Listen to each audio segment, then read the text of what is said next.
다이어트의 가장 큰 적은 술 한 잔일 수도 있습니다. 먹다 보면은 과음하게 되고 안주도 많이 먹게 되시고 다음날 갑자기 한 2-3kg 불어있는 내 몸무게를 보면서 포기해야 되는 경우가 좀 많은 것 같습니다. 그래서 오늘은 최대한 살을 안 찌면서 술을 즐기실 수 있는 방법에 대해 좀 알려드리도록 하겠습니다.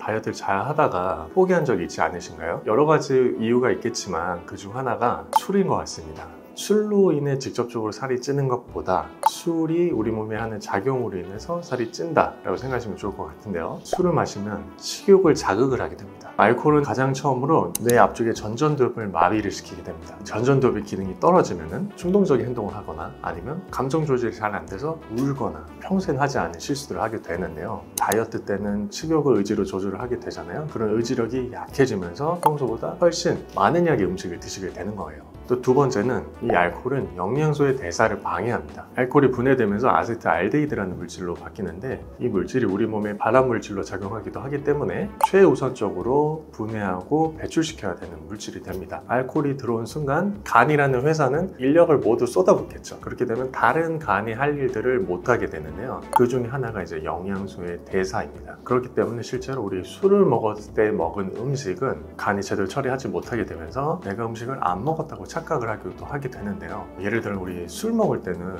식사 많이 했는데 편의점 가서 아이스크림 사 드시거나 댁에 가서 뭐 과자를 더 드시거나 아니면 짜파게티를 2개를 막 더 끓여 드시거나 이런 분들 계실 겁니다. 이게 다 이런 작용 때문인데요, 그런 작용이 길게는 하루 이틀까지 가게 됩니다. 그래서 여러분들이 음주를 많이 한 날은 하루 이틀 정도 더 폭식하거나 과식하게 되는 경향이 생기게 됩니다. 오늘 상담했던 환자분도 한 분은 저녁에 친구를 만나는데 술 마셔드는 걸 여쭤보시더라고요. 제가 그래서 막걸리 한 2잔까지는 괜찮다 이렇게 말씀을 드렸었습니다. 근데 이렇게 한두 잔 정도 끝내면 좋은데 쉬운 게 아니잖아요. 먹다 보면은 과음하게 되고 안주도 많이 먹게 되시고 다음날 갑자기 한 2-3kg 불어있는 내 몸무게를 보면서 포기해야 되는 경우가 좀 많은 것 같습니다. 냉장고에 있는 맥주 캔 하나 꺼내 먹을까 하다가 2캔, 3캔 이렇게 드시는 경우도 있고요. 회사 회식 같은 경우는 마음대로 빠질 수가 없잖아요. 그래서 어떻게 보면은 다이어트의 가장 큰 적은 술 한 잔일 수도 있습니다. 그래서 오늘은 최대한 살을 안 찌면서 술을 즐기실 수 있는 방법에 대해 좀 알려드리도록 하겠습니다. 본격적인 얘기 시작하기 전에 구독과 좋아요 부탁드리겠습니다.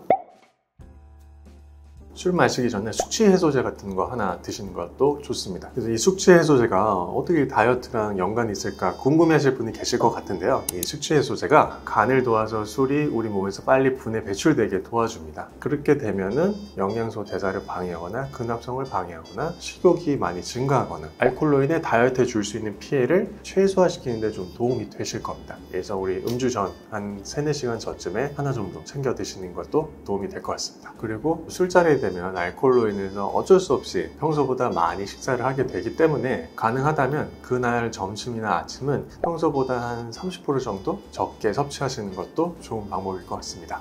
그래서 술자리 있는 날은 그 전부터 조금 마음의 준비를 하면은 술자리에서 살이 찌는 것을 그나마 좀 막을 수 있을 것 같습니다. 그렇다고 너무 또 아침 점심 굶지는 마세요. 그렇게 되면은 눌러왔던 식욕이 술자리에서 오히려 더 폭발할 수 있으니까 적당히 한 30% 정도만 줄이시는 걸 추천드립니다. 그리고 술자리에 임했을 때 하실 수 있는 방법이 있습니다. 첫 번째로 술의 종류의 선택인데요, 여러분 술도 종류가 정말 많죠. 소주, 맥주, 막걸리, 와인, 위스키. 그런데 이제 그 중에서도 그나마 살이 덜 찌는 술은 있습니다. 바로 증류주인데요, 가장 대표적인 증류주로 위스키, 꼬냑, 진, 브랜디 이런 것들이 있습니다. 그래서 제가 여태까지 누누이 강조드렸던 게 당질을 조절하자였죠. 그만큼 이제 다이어트의 당질을 조절하는 것이 정말 가장 중요한 부분인데, 발효주 같은 경우는 맥주를 만드는 과정을 간단히 보면 보리나 밀을 효모를 통해 발효를 시키게 됩니다. 그렇게 되면은 대부분이 알코올로 전환이 되지만 일부분은 그대로 남아있게 되는데 그 일부가 탄수화물에 있는 당질이 조금씩 남아있는 경우가 있습니다. 또 같은 원리로 와인은 포도, 막걸리는 쌀이 되겠죠. 전부 다 당질이 많은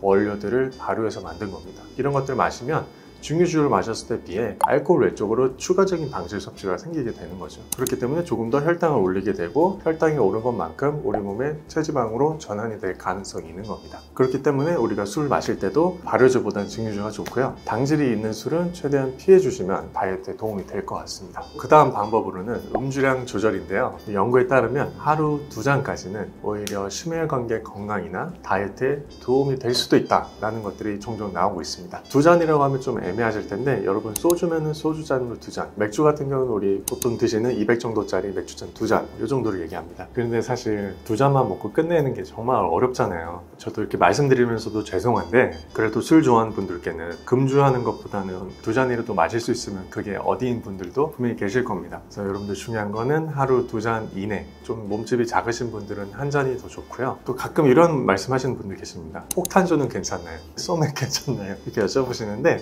제가 소맥 2잔까지는 또 허락해 드리겠습니다. 그리고 이제 사실 이게 제일 중요한데요. 어떤 안주를 먹느냐입니다.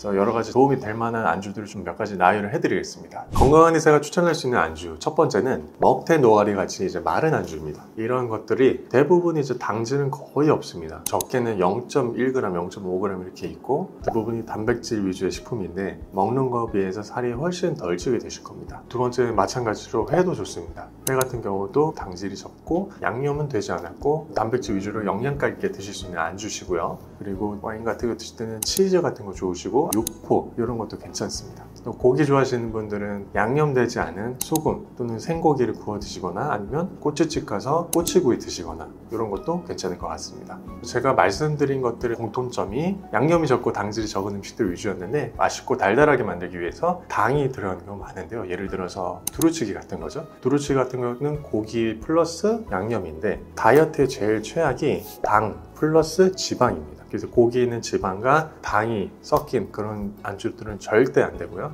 또 당질 위주로 된 안주도 피해 주셔야 됩니다. 막걸리에 파전 같은 거 있죠. 파전 같은 거 대부분이 이제 밀가루를 붙이고 거기다 기름까지 들어가기 때문에 이런 것도 좋지는 않습니다. 그래서 여러 가지 찾아보시고 내 입맛에 맞는 거 찾아서 쭉 같이 드시다 보면은 충분히 여러분이 술 드시면서도 살을 최대한 안 찔 수 있게 할 수 있습니다. 그리고 다음에는 술 마신 후 다음날 대처법인데요. 말씀드렸다시피 술 마시고 길게는 하루 이틀까지도 평소보다 식욕이 많이 증가할 수가 있습니다. 그렇기 때문에 여러분 더 조심하셔야 되고요. 당질 조절을 잘 챙겨주셔야지 살이 찌는 걸 방지할 수가 있습니다. 그래서 평소에 내가 당질량을 하루 섭취량을 뭐 100에서 150g으로 드셨던 분들이라면 조금 더 줄여서 뭐 50에서 100g 이런 식으로 줄이면 좀 좋을 것 같습니다. 그러한 의미로 다음날 함량은 최대한 줄여서 드시면 좋을 것 같아요. 아까도 말씀드렸듯이 당질이기 때문이죠. 아니면은 제가 정말 또 추천드리는 해장 음식 중에 하나는 토마토로 된 홍합 스튜인데요. 이게 좀 먹기 쉬운 음식은 아닌데 이 토마토 성분이 또 해장하는 데 좋다고 합니다. 그리고 홍합 자체도 당질이 없는 식품이기도 하고요. 살찌지 않으면서 해장하는데 좀 좋은 식품일 것 같습니다. 그리고 가끔 라면 드시는 분들인데 라면은 최대한 피하시는 게 좋을 것 같습니다. 우리 해장국 같은 경우는 뭐 고기도 있고 야채도 있기 때문에 다른 영양소 섭취가 잘 되지만